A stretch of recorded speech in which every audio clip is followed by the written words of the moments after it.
The sun rises above the horizon and bathes the world in a sea of liquid gold. Its light gently brushes over the tips of mighty stone triangles that rise from the endless sea of desert sand like mountains created by gods. A light wind awakens and carries with it the fine dust of millennia, a veil of time that holds the secrets of an immortal kingdom. This is the land of Egypt, a gift of the Nile, a realm shaped by pharaohs and built for eternity. Here, where the river gives life and the desert threatens to take it back again, a civilization arose that wrested order from the cosmos itself, and whose legacy, carved in stone, still speaks to us today.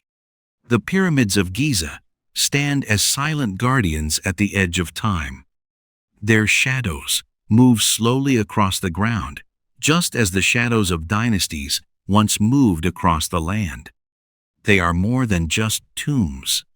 They are a promise, a manifesto of belief in life after death, and a testimony to the unimaginable power of those men and women who saw themselves as gods on earth. In the silence of dawn, one seems to hear the echo of footsteps, the quiet murmur of prayers in a language long since faded away, and the rhythmic ringing of chisels that struck one of these colossal monuments from the rock. The Nile, the lifeline of this kingdom, flows sluggishly and majestically onward. Its water reflects the endless blue sky. On its banks, long ago, the story began of a culture that would change the world forever. It was the rhythm of the river, its annual flooding, that brought the fertile black mud and secured survival. This cycle of flood, sowing, and harvest shaped not only agriculture, but the entire faith and worldview of the ancient Egyptians.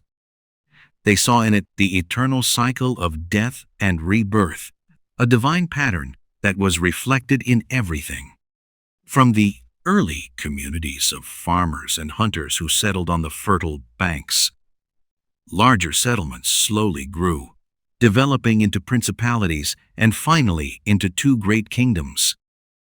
In the south lay Upper Egypt, the land of the narrow Nile Valley, symbolized by the white crown and the lotus flower. In the north stretched Lower Egypt, the broad and fertile delta, whose symbols were the red crown and the papyrus plant. For a long time these two kingdoms stood opposed to each other, but then a ruler arose whose name is almost lost in the mists of prehistory, and united the two lands under a single crown.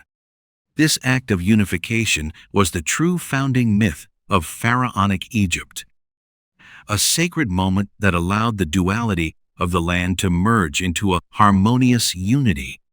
From that point onward, the pharaohs wore the double crown, the shent, as the sign of their rule over the entire realm, from the coast of the Mediterranean Sea to the cataracts of the Nile. The society that developed under their leadership was ordered in a strict hierarchy, like a pyramid at whose summit the pharaoh sat enthroned. Beneath him stood the priests and the high officials who enforced the ruler's will throughout the land.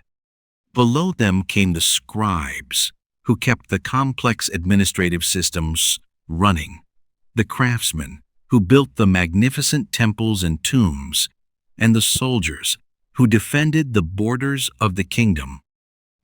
At the broad base of society, however, stood the farmers, whose tireless labor made the wealth of Egypt possible in the first place.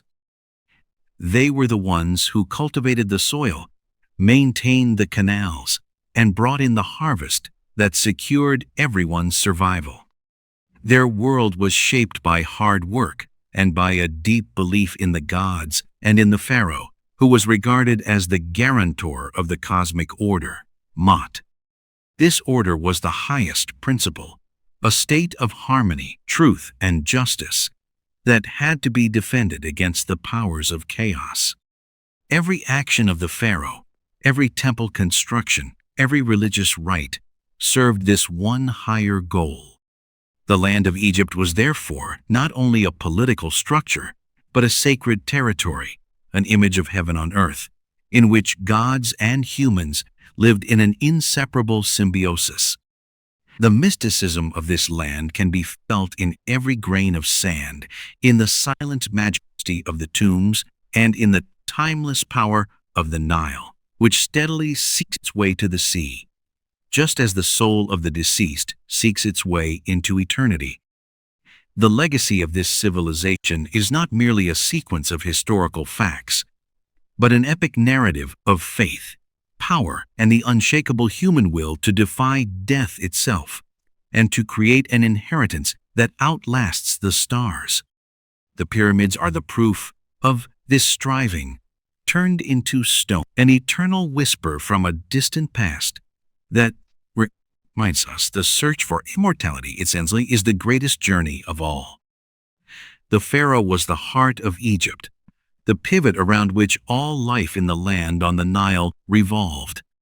He was not simply a king or a worldly ruler, as known from other cultures. He was a god on earth, the human incarnation of the falcon-headed god Horus, the son of Osiris and Isis. His rule was not a political office, but a sacred state, a divine mission predetermined for him at his birth. As mediator between the world of humans and the world of the gods, he carried an immeasurable responsibility. The welfare of the entire land depended on him. If he honored the gods through the proper rituals, they would bless Egypt with a rich harvest, peace, and prosperity. If, however, he failed or angered the gods, drought, famine, and chaos threatened the land. The pharaoh was the highest priest of all cults, even though in daily life he delegated this function to a vast priesthood. Yet he alone was permitted to perform the holiest rituals in the innermost sanctuaries of the great temples. He was the one who communicated with the gods and obtained their favor for his people. His rule was the embodiment of Ma'at, that central concept of order, truth, and cosmic harmony. He was the one who spoke justice and ensured that justice ruled in the land. His decisions were final and unchallengeable, for they were considered an expression of divine will. As supreme commander of the army, he led his soldiers into battle to repel the enemies of Egypt and secure the borders of the realm. Every victory was celebrated not only as a military success, but as a triumph of order over chaos. The divine status of the pharaoh manifested itself in a multitude of titles and symbols. His complete titulary consisted of 5 great names which expressed his connection to the gods and his power over the 2 lands, Upper and Lower Egypt. He carried the crook and the flail, symbols of his leadership role as shepherd of his people and of his authority as judge. On his forehead shone the Uraeus serpent, the rearing cobra, ready to destroy every enemy with its fiery breath. After his death, it was believed the pharaoh would not simply die. His divine essence, his Ka, would reunite with the gods. He would become Osiris, the ruler of the afterlife, and his successor, his bodily son, would become the new living Horus on the throne. This uninterrupted cycle of death and succession secured the stability of the state and the eternal continuation of divine order. From this deep belief in the divinity of the king and his journey into eternity came the need to build for him a tomb that matched his significance. A tomb that protected not only his body, but also served as a gateway into the afterlife, as a kind of launch ramp for his ascent to heaven. In the earliest dynasties, these were still simple rectangular, mud brick structures known as mastabas. But the desire to make the power and divinity of the ruler visible even in death grew steadily. The pyramids were the logical consequence of this striving, the ultimate architectural manifestation of pharaonic faith. They were not mere tombs, but complex architectural machines intended to help the deceased king rise to the circumpolar stars and take his place among the immortal gods.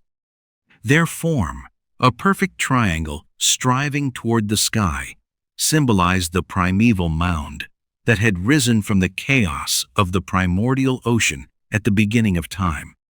At the same time, it represented a stone ramp or stairway on which the soul of the pharaoh could ascend to the sun's god Ra in the heavens. The construction of a pyramid was a monumental undertaking that demanded the resources of the entire land. It was a national project that employed tens of thousands of workers, engineers, architects, and craftsmen over decades. It was an act of faith and loyalty toward the divine ruler, because people believed that the well-being of the dead king in the afterlife also secured the well-being of the living people on earth. The pyramids were therefore far more than stone colossi. They were the centerpiece of an enormous mortuary cult that formed the center of the Egyptian economy and religion for centuries. They were a symbol of the absolute power of the pharaoh, who was able to mix this master nature and create a monument for eternity. They were the expression of a culture that, like no other, was possessed by the thought of life after death and was convinced that death was not the end, but only the transition into another, everlasting existence. These stone mountains are, therefore, the loudest testimony of Egyptian belief, a promise of immortality written into the sky. The Old Kingdom is considered the golden age of pyramid building, an era of unparalleled stability, prosperity, and centralized power. It was a time in which the pharaohs manifested their divine authority in a way the world had never seen before. The beginning of this architectural revolution was marked by a man who was not himself a pharaoh, but whose genius shaped an entire epoch. Imhotep, the vizier and chief architect of Pharaoh Djoser of the Third Dynasty. For his king, Imhotep designed a tomb in the necropolis of Saqqara that broke with all previous traditions. Instead of a flat mastaba, he stacked 6 increasingly smaller mastabas on top of one another and thus created the first-step pyramid in the world. This structure was not only the first monumental stone building in history, but also a theological statement. It was a stone ladder to heaven intended to ease the ascent of the pharaoh's Ka to the gods. The entire complex around the pyramid was enclosed by a massive wall and formed a kind of palace of the afterlife in which the king could celebrate his Sed festival, a ritual of royal renewal for all eternity. Djoser's step pyramid was the spark that ignited an architectural fire that would burn for the next centuries. The pharaohs of the Fourth Dynasty drove the art of pyramid building to its absolute peak. The transition from the stepped form to the true smooth-sided pyramid was carried out by Pharaoh Sneferu, the father of the famous Khufu. Sneferu was the greatest builder of the Old Kingdom and had 3 enormous pyramids erected. His first, at Medum, began as a step pyramid and was later converted into a true pyramid, but it partially collapsed. Learning from these experiences, he began the construction of a second monument in Dashur, the so-called bent pyramid. During construction, the architects changed the angle of inclination of the side faces, probably out of concern for the stability of the structure, which gave it its characteristic bent form. Undeterred by these challenges, Sneferu finally had his third pyramid built, the Red Pyramid, named after the reddish shimmer of its core masonry at sunset. It was the first successfully completed smooth-sided pyramid and served as the model for what was still to come. The peak of this development was reached on the Giza Plateau. Sneferu's son, Pharaoh Khufu, or Cheops as he was later known to the Greeks, commissioned the construction of the largest pyramid of all time. The Great Pyramid is a masterpiece of engineering and logistics that still raises questions today. It consists of an estimated 2.5 million stone blocks, each of which weighs several tons. Its four sides are aligned with incredible precision to the four cardinal directions. Originally, it was covered with a smooth white casing of the finest Tura limestone, which must have shone in the sun like a jewel. Inside, a complex system of passages and chambers leads to the so-called King's Chamber, where the Pharaoh's sarcophagus stood, made from a massive block of granite. The construction of this pyramid was a tremendous effort. It demanded the administration and resources of the entire kingdom. Workers were recruited from all parts of Egypt. They were not slaves, as was long assumed, but farmers who worked for the king during the season of the Nile flood, when their fields were under water. They were supplied with food, clothing, and shelter, and saw their work as a sacred duty. Beside the pyramid of Khufu stand the somewhat smaller pyramids of his son Khafre and his grandson Menkaure. Khafre also had the Great Sphinx erected, that monumental statue with the body of a lion and the head of a human being, which probably bears his own face and serves as guardian over the necropolis of Giza. These three pyramids, guarded by the Sphinx, form the iconic image of ancient Egypt, a symbol of eternity and of the immortal power of the pharaohs. With the end of the Fourth Dynasty, the size of the pyramids gradually decreased. The pharaohs of the Fifth and Sixth Dynasties continued to build pyramids, especially at Abu Sir and Saqqara, but these no longer came close to the dimensions of their predecessors at Giza. Instead, greater emphasis was placed on the decoration of the adjoining mortuary temples with artistic reliefs. Of this period, the so-called pyramid texts also appear for the first time, a collection of magical spells and rituals written on the walls of the burial chambers to guide the dead king on his way into the afterlife and to protect him from all dangers.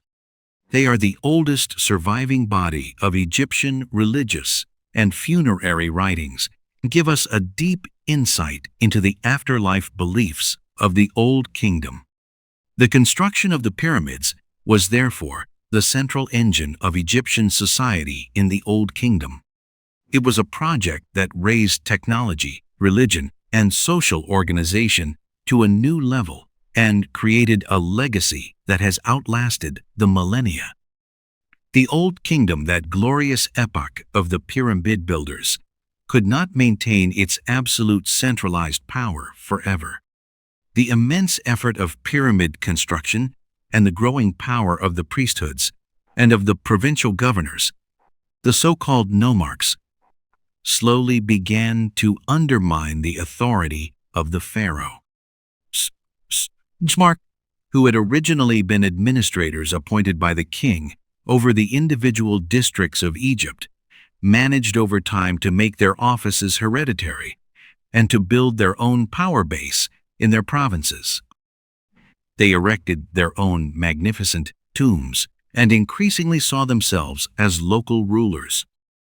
At the same time, climatic changes led to lower Nile floods, which caused crop failures and famines. Trust in the pharaoh as guarantor of cosmic order declined. After the end of the Sixth Dynasty, the kingdom finally broke apart into a multitude of local powers. This phase, known as the First Intermediate Period, was a time of chaos, political fragmentation, and civil war.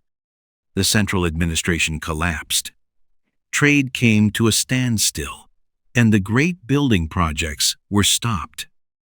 It was a dark and uncertain period in Egyptian history, a painful break with the glorious past.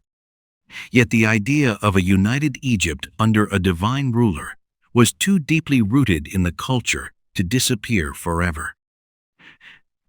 After more than a century of turmoil, a family of princes from the southern city of Thebes finally succeeded in defeating its rivals and reuniting the land under its leadership. Pharaoh Mentuhotep II of the 11th dynasty is considered the founder of the Middle Kingdom.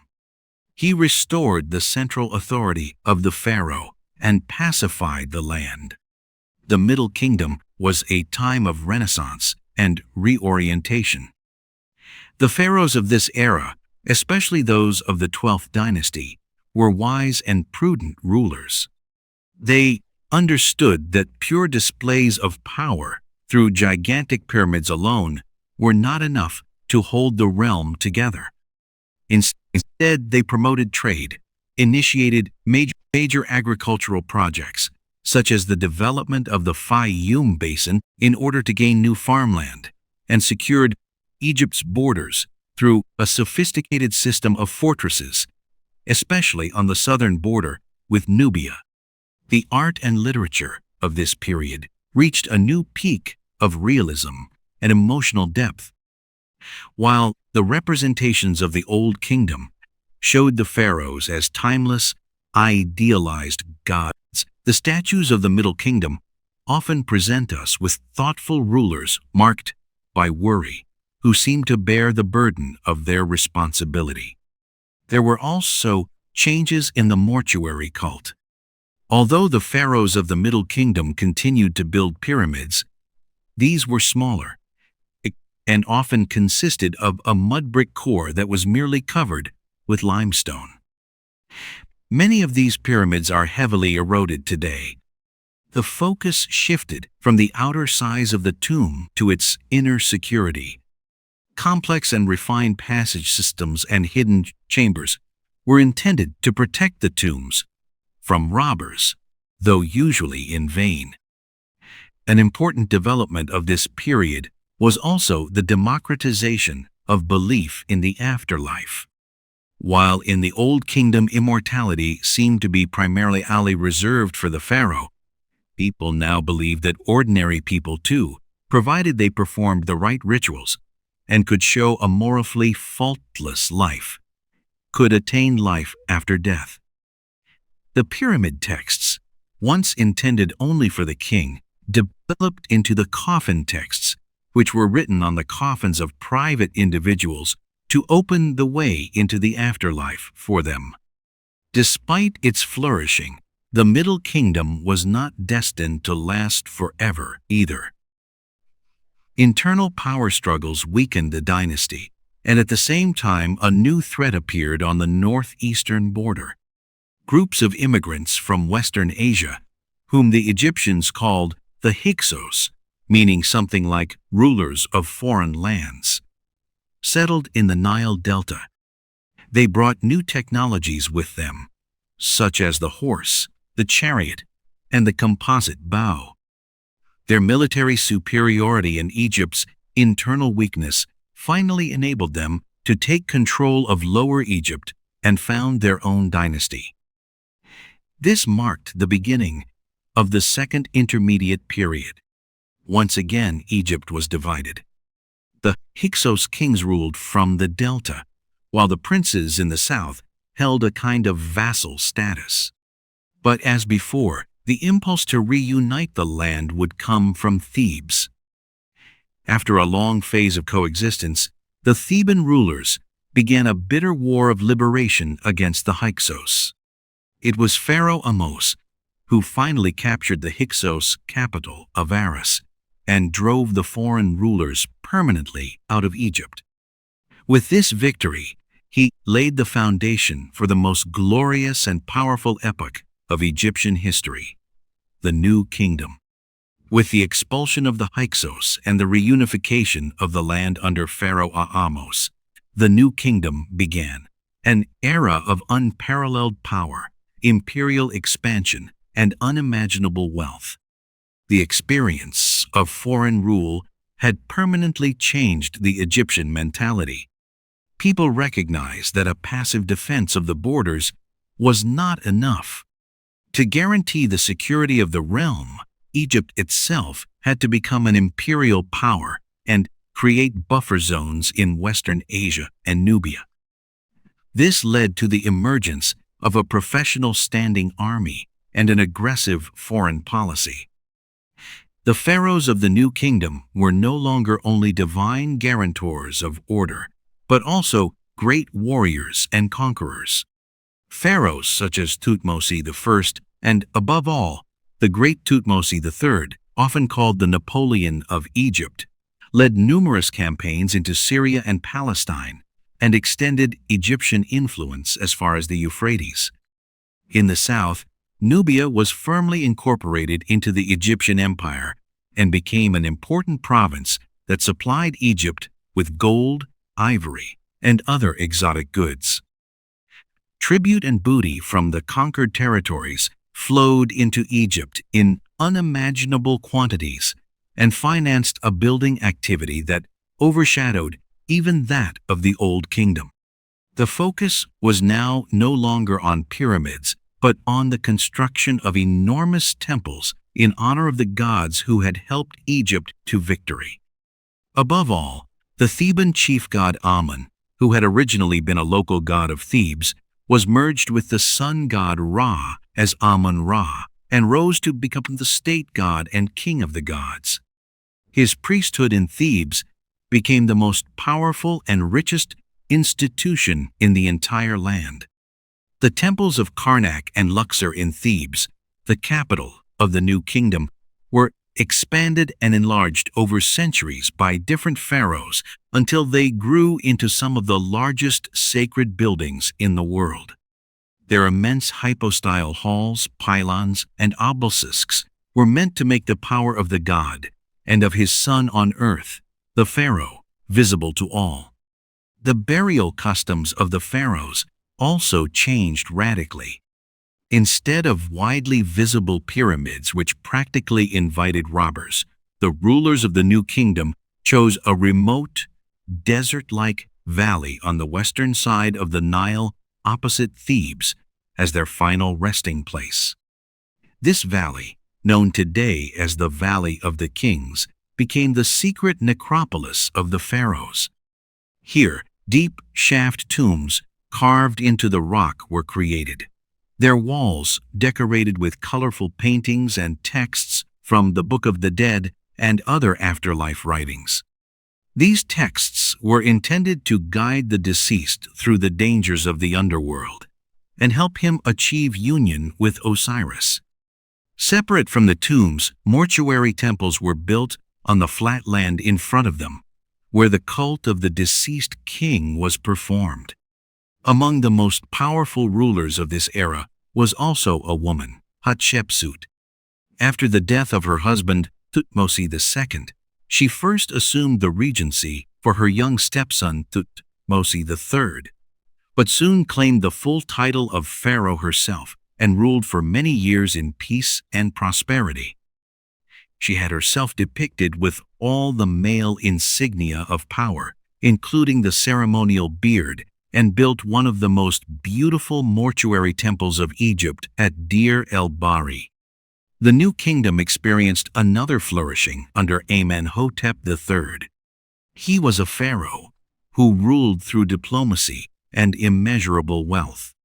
His reign was marked by peace and intense building activity. Yet under his son and successor, Amenhotep IV, the realm would experience the greatest religious and political crisis in its history. This revolutionary pharaoh turned away from the traditional pantheon of gods, especially from the overpowering Amun-Ra, and introduced the exclusive cult of the Aten, the personified sun disk. He changed his name to Akhenaten, meaning effective for Aten, and founded an entirely new capital in the desert, Akhetaten, today's Amarna.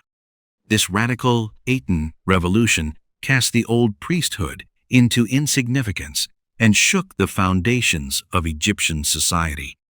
The art of this Amarna period also broke with all conventions and showed the pharaoh and his family, including his famous wife Nefertiti, in an unusually naturalistic and intimate style.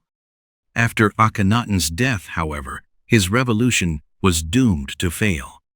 His young successor Tutankhaten changed his name to Tutankhamun, returned to Thebes, and reintroduced the old gods.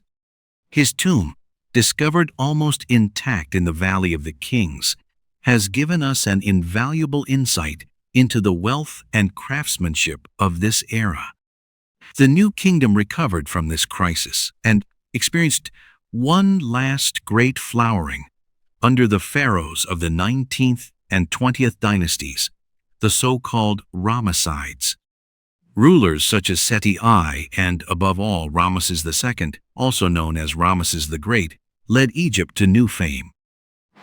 Ramesses II ruled for more than 60 years, fought a famous war against the Hittite Empire that culminated in the Battle of Kadesh, and left behind throughout the entire land an almost unmanageable number of buildings and statues bearing his name.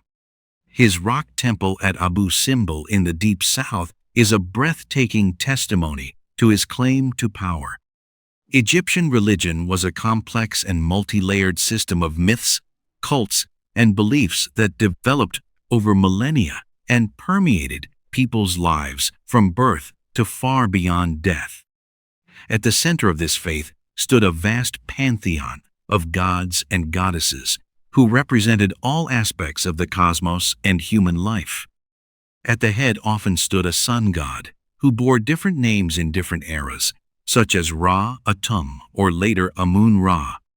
He was the creator god who had created the world out of primordial chaos and traveled across the sky every day in his solar bark in order to give the world light and life.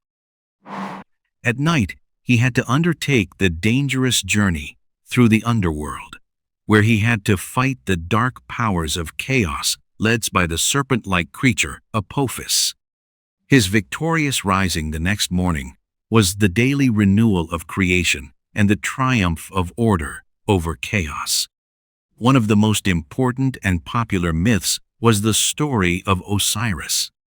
Osiris was a wise and benevolent primeval king who civilized Egypt and taught people agriculture.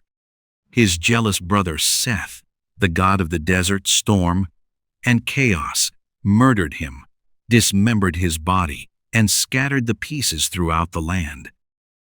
Isis, the faithful wife and sister of Osiris and a powerful magician, searched tirelessly for the parts of her husband's body. With the help of her sister Nephthys, she gathered all the parts and joined them together again. Through her magic, she succeeded in bringing Osiris back to life for a brief moment and conceiving a son by him, Horus. Osiris, however, could not remain permanently in the world of the living, and instead became ruler of the afterlife, the benevolent judge of the dead. His son Horus grew up to avenge his father's death. After a long and bitter struggle against his uncle Seth, during which he lost an eye that was later healed by the god Thoth, Horus finally defeated Seth and was crowned king of Egypt as the rightful heir. This Osiris myth was of central importance for pharaonic belief. It provided the divine model for succession to the throne. Every living pharaoh was the incarnation of Horus, and every deceased pharaoh became Osiris. But the myth also promised all people the possibility of rebirth and eternal life after death if, like Osiris, they proved themselves righteous and morally blameless. The world of the gods was populated by countless other deities.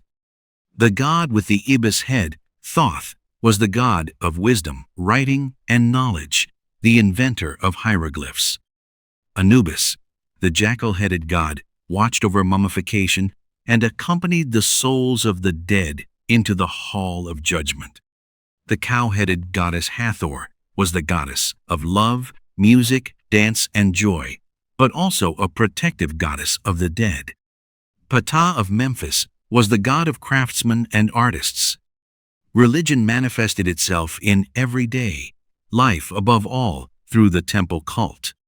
Temples were not intended as meeting places for believers, but as the earthly houses of the gods. In the innermost, darkest room of the temple, the sanctuary, stood the cult statue of the god. Only the pharaoh and the high priests commissioned by him were allowed to enter this sacred place. Rituals were performed there daily. The statue was awakened, washed, clothed, anointed with fragrant oil, and supplied with food and drink. These rituals were meant to satisfy the gods and secure their benevolent presence in the land. The connection between religion and rule was inseparable. The pharaoh was not only the political leader, but also the highest religious leader. Every political or military success of his was interpreted as divine blessing and as proof of his ability to maintain Ma'at. The temples he built were not only houses of gods, but also instruments of propaganda, whose walls were covered with reliefs showing his victorious battles and his pious offerings to the gods. This inseparable connections was challenged in perhaps the most dramatic way during the reign of Akhenaten. His radical decision to abolish the traditional gods in favor of the one god Aten was not only a theological revolution, but also a deeply political one. With it, he attacked the immense power of the Amun priesthood and attempted to concentrate religious authority once again exclusively in the person of the pharaoh. Akhenaten and his wife Nefertiti were the only mediators between Aten and humanity. This Aten heresy, as it was later called, was too radical for the deeply traditional Egyptian society. It contradicted the fundamental Egyptian understanding of a world animated by a multitude of divine forces. The restoration of the old pantheon under Tutankhamun was therefore not only a political necessity, but also a return to the cultural and religious roots of the land. Belief in life after death was perhaps the most formative aspect of Egyptian culture. Death was not the end, but a transition. To master this transition successfully, the body had to be preserved, which is why the Egyptians developed the art of mummification. The soul of the deceased, which consisted of different parts such as the Ka, the life force, and the Ba, the personality, had to undertake a dangerous journey through the underworld. At the end of this journey stood the judgment of the dead under the presidency of Osiris. The heart of the deceased was placed on a scale and weighed against the feather of Ma'at, the symbol of truth and justice. If the heart was lighter than the feather, the deceased was allowed to enter the afterlife, the paradise. If, however, it was heavier, because it was burdened with sins, it was eaten by Ammit, the devourer of the dead, a monstrous being, which meant final and eternal annihilation. This deep faith shaped a civilization that, like no other, sought to overcome transience. Life in ancient Egypt was as strongly shaped by the social pyramid as the land was shaped by the Nile. At the top sat the godlike pharaoh, whose will was law, and whose well-being determined the fate of the entire realm. Immediately beneath him stood the elite of the land, a small but extremely powerful class of high priests, senior officials, and members of the royal family. The most important man after the pharaoh was the vizier, a kind of prime minister who controlled the entire state administration, supervised the judiciary, and organized tax collection. The priests served the gods in the land's vast temple complexes. Their role, however, went far beyond purely spiritual duties. The temples were huge economic complexes that possessed extensive lands, herds of cattle, and workshops. The priesthood administered this wealth, organized the religious festivals that structured the calendar, and preserved sacred knowledge, including knowledge of astronomy, mathematics, and medicine. In particular, the priesthood of Amun-Ra in Thebes gained such power and wealth in the New Kingdom that at times it even represented a threat to the authority of the pharaoh. Another decisive group in the administration of the realm were the scribes. In a society in which only a tiny fraction of the population could read and write, mastery of the complex hieroglyphic script was the key to power and social advancement. Scribes were the backbone of the bureaucracy. They drafted laws and decrees, kept records of tax revenues and harvest yields, calculated the materials and labor needed for building projects, and recorded diplomatic correspondence with other kingdoms. Their training was long and hard, but a successful scribe could make a respected and well-paid career in the administration, in the military, or in the priesthood. Beneath this literate elite stood the broad class of craftsmen and artists. They were the creators of Egypt's material culture, whose works still astonish us today in the museums of the world.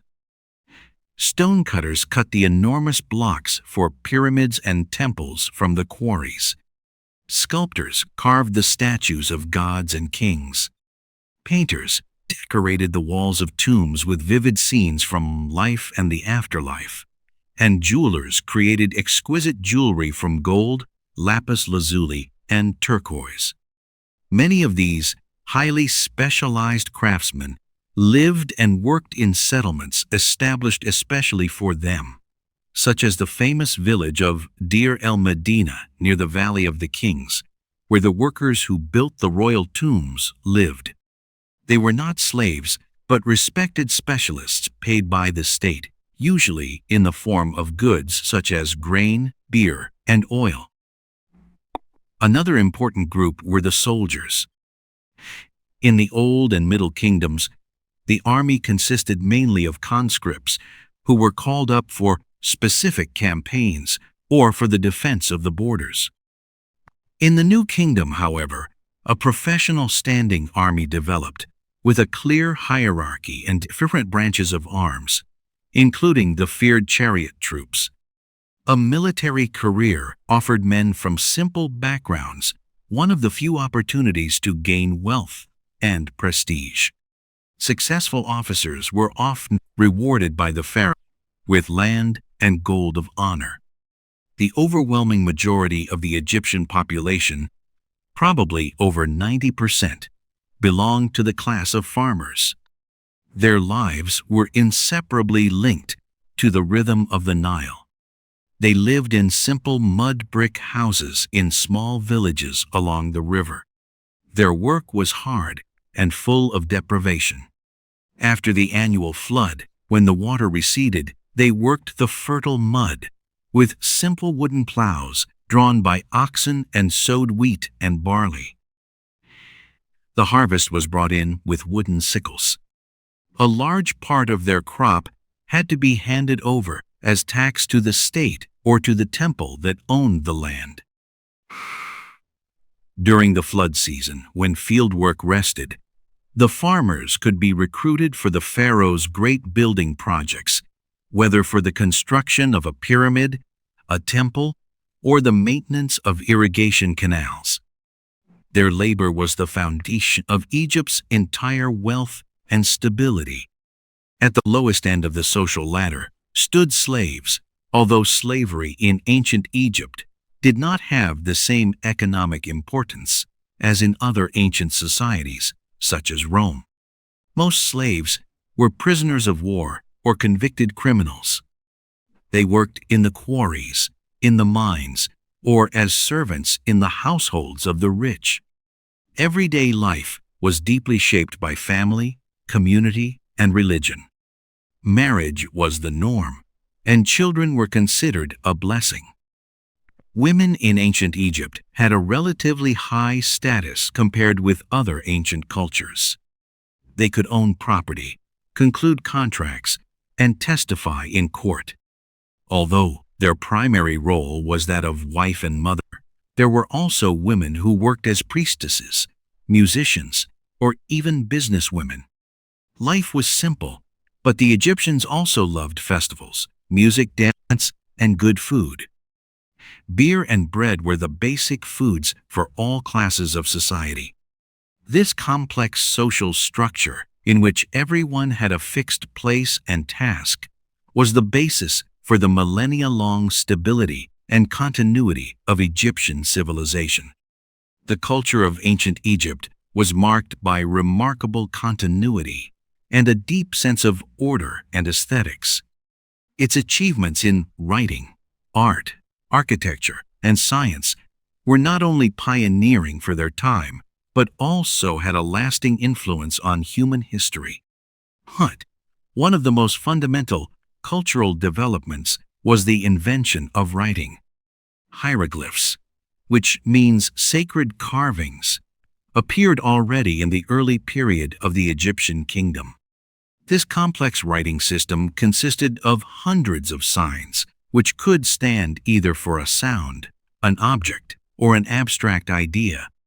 Hieroglyphs were used mainly for monumental inscriptions on temple walls, on stelae, and in tombs, and had a strongly ceremonial and religious character. For everyday use, for example in administration or for literary texts, the scribes developed a simplified cursive script, hieratic, which could be written more quickly on papyrus. Later, an even more simplified form developed from it, demotic. The ability to write was the key to Egyptian high culture. It enabled the emergence of a complex bureaucracy, the recording of history, the codification of laws, and the writing down of myths, wisdom teachings, and medical texts. The decipherment of hieroglyphs in the 19th century by Jean-François Champollion, with the help of the Rosetta Stone, opened a window for the modern world into the mind of the ancient Egyptians. The art of ancient Egypt followed strict conventions that changed very little over millennia. Its purpose was not to depict the world realistically as we see it, but to represent things in their true, eternal essence. Human figures were constructed according to a fixed canon of proportions. The head was shown in profile, but the eye frontally. Shoulders and chest were shown from the front, while hips, legs, and feet again appeared in profile. This composite perspective was intended to ensure that each body part was shown in its most characteristic and most recognizable form. The size of the figures reflected their social importance. Pharaohs and gods were shown as enormous, while ordinary people and enemies appeared small. This art was above all functional. The statues in the tombs served as substitute bodies for the ka of the deceased if his mummy should be destroyed. The reliefs and paintings on the tomb walls showed idealized scenes from life that the deceased wished to continue enjoying in the afterlife, such as agriculture, hunting, and banquets. They had a magical function. What was depicted was meant to become reality in the afterlife. Despite these strict rules, Egyptian art achieved extraordinary mastery in form, color, and expressive power. Architecture was perhaps the most impressive of all Egyptian arts. The pyramids of the Old Kingdom and the temples of the New Kingdom are still today synonymous with monumental architecture. The Egyptians were masters in working with stone. They understood how to quarry enormous blocks of granite, limestone, and sandstone with simple copper tools, transport them, and fit them together with incredible precision. The temples were conceived as microcosms, as images of the world at the time of creation. The floor rose slightly from the entrance toward the sanctuary, and the ceiling was painted with stars to represent the sky. The columns supporting the roof were often designed in the form of papyrus stalks or lotus flowers, thus symbolizing the plant marsh from which the primeval mound rose. Everything in the architecture was charged with symbolism and served the purpose of establishing the connection between the world of humans and the world of the gods. The Egyptians also made significant achievements in the sciences, though their knowledge always grew out of practical necessities. Their exact observations of the starry sky, especially of the star Sirius, whose heliacal rising announced the arrival of the Nile flood, led to the development of an extremely precise solar calendar of 365 days. This calendar, which divided the year into 12 months of 30 days each and 5 additional festival days, is a direct precursor of our modern calendar. In mathematics, they developed methods for calculating areas, volumes, and angles, which were indispensable for the construction of their monumental architecture. They used a decimal system and knew the basic arithmetic operations, but had a rather cumbersome system for representing fractions. Their knowledge has been handed down to us, above all, through the rind papyrus. Egyptian medicine was also highly developed for its time. Medical papyri, such as the Ebers Papyrus and the Edwin Smith Papyrus, show that Egyptian physicians possessed considerable knowledge of anatomy, surgery, and treatment of diseases. They could splint broken bones, stitch wounds, and even perform complex surgical procedures on the head. Their medical knowledge, however, was inseparably connected with magic and religion. Diseases were often seen as the work of evil spirits or as punishment from the gods, which is why treatment, in addition to the administration of remedies, often included the recitation of magical spells. These cultural achievements, from majestic architecture to profound literature, from functional art to practical sciences, formed a civilization of unique strength and durability. They were the expression of a worldview based on order, eternity, and the inseparable connection of the divine and the earthly. Egypt did not exist in a vacuum. Its long history was marked by constant exchange, but also by conflicts with its neighbors and the rising powers of the ancient Near East. Relations with neighboring peoples were complex and changed over time. To the south lay Nubia, a land the Egyptians called Kush. Nubia was of enormous economic and strategic importance to Egypt. It was the gateway to Africa and a rich source of gold, which was considered the flesh of the gods and formed the basis of pharaonic wealth. In addition, ivory, ebony, incense, and exotic animals came from Nubia. The Nubians were also known as excellent archers and often served as mercenaries in the Egyptian army. The relationship, however, was often marked by dominance and exploitation. Already in the Old Kingdom, the pharaohs led campaigns southward in order to control trade and secure raw material sources. In the Middle and New Kingdoms, Nubia was then systematically conquered and integrated into the Egyptian Empire as a province. The Egyptians built massive fortresses and temples there, such as the famous temple of Abu Simbel, in order to demonstrate their rule and Egyptianize the population. Ironically, Nubia would later itself play a decisive role in Egyptian history. When Nubian kings from Napata conquered weakened Egypt and ruled as the 25th dynasty, seeing themselves as the true guardians of the old pharaonic traditions. To the west, Egypt bordered the Libyan desert, inhabited by nomadic tribes. These Libyans represented a constant threat to the security of the Nile Delta over long stretches of history. Again and again, there were raids and attempts at infiltration, which forced the pharaohs to take military countermeasures. In the late New Kingdom, however, more and more Libyans settled in the delta as mercenaries and farmers. Their leaders gained influence and eventually managed to ascend the pharaonic throne themselves and found the 22nd dynasty. Relations with the peoples of the Levant, in the northeast, in the regions of present-day Syria and Palestine, were shaped by trade and war.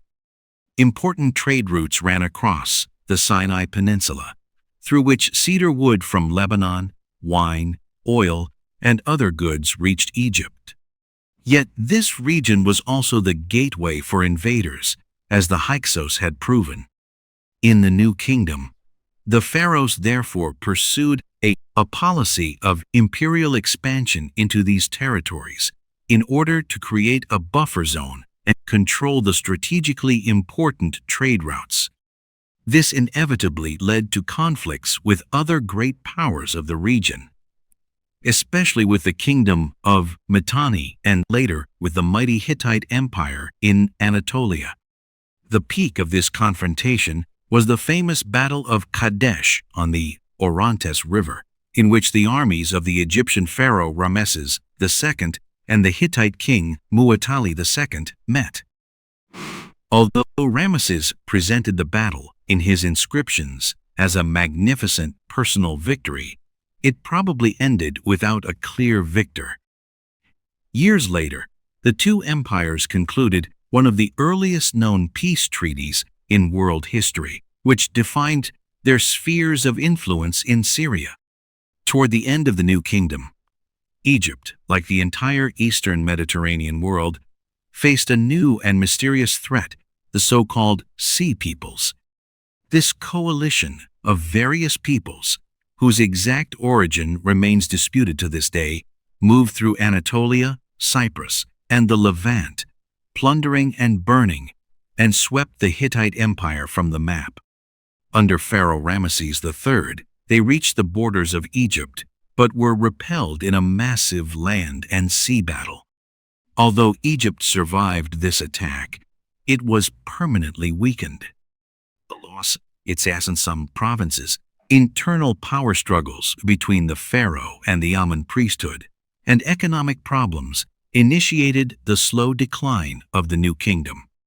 In the following centuries of the so-called Third Intermediate Period and the Late Period, Egypt came increasingly under the influence of foreign powers. After the Libyans and Nubians, the Assyrians, and later the Persians conquered the land on the Nile.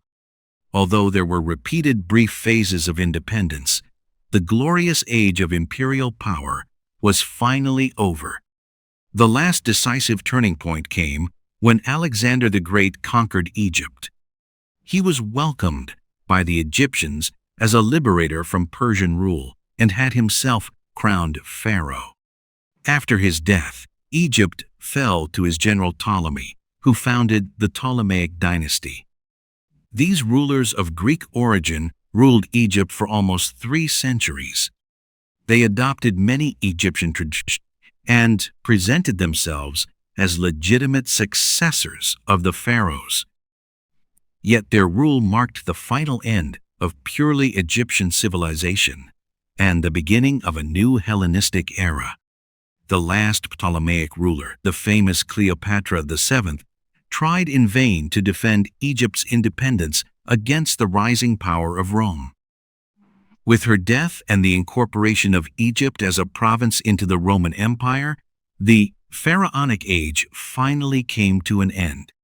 The sun sets over the Nile Valley and bathes the desert in a deep violet. The pyramids stand out as black silhouettes against the glowing evening sky. timeless monuments that have outlasted the coming and going of countless generations. The history of pharaonic Egypt may have come to an end with the arrival of the Romans. Yet the kingdom itself was never truly destroyed. It transformed. Its legacy is woven into the foundation of Western civilization, and its fascination remains unbroken to this day. Egypt remains a kingdom of eternity, not because its walls were impregnable or its armies invincible, but because the ideas born in this land possess a universal and timeless power.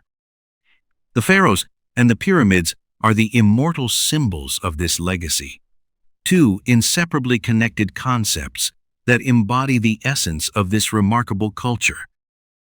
The pharaohs, these godlike rulers, created not only one of the first and longest-lasting nation-states in history, but also shaped the concept of sacred kingship. The idea of a ruler who derives his authority directly from the gods and functions as guarantor of order and justice influenced political theology for millennia. In their role as mediators between heaven and earth, they embodied the human striving to give the universe meaning and to tame the chaotic forces of nature through rituals and faith. They were the shepherds of their people, the builders of monumental temples, and the leaders of mighty armies. But above all, they were the central figures in a cosmic drama that was performed anew every day. Their names, from Khufu to Hatshepsut to Ramesses, echo through the corridors of history and speak of ambition, piety, war, and the tireless desire to leave behind an imperishable legacy. The pyramids are the expression of this desire turned into stone. They are the most massive and enduring structures ever created by human hands, a testimony to the incredible level of organization, mathematical precision, and sheer willpower of the ancient Egyptians. Yet they are more than mere technical wonders. They are manifestos of faith, theology turned into architecture. They tell of a culture that did not view death as an end, but as the beginning of a journey. They symbolize the unshakable belief in life after death, in the possibility of rebirth and union with the gods.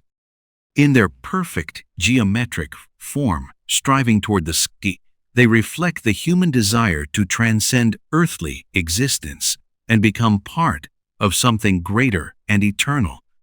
They are a promise of immortality, which the pharaohs gave not only for themselves, but in a certain sense for all of humanity, by showing that it is possible to break through the limits of transience. Egypt's legacy, however, extends far beyond kings and tombs. It lives on in the basic building blocks of our modern world. Their calendar of 365 days forms the basis of our own system of measuring time. Their knowledge of medicine and surgery laid the foundation for the later development of the healing arts. Their architectural techniques and monumental art inspired countless cultures. Their writing, one of the first in the world, was a milestone in human communication and the preservation of knowledge.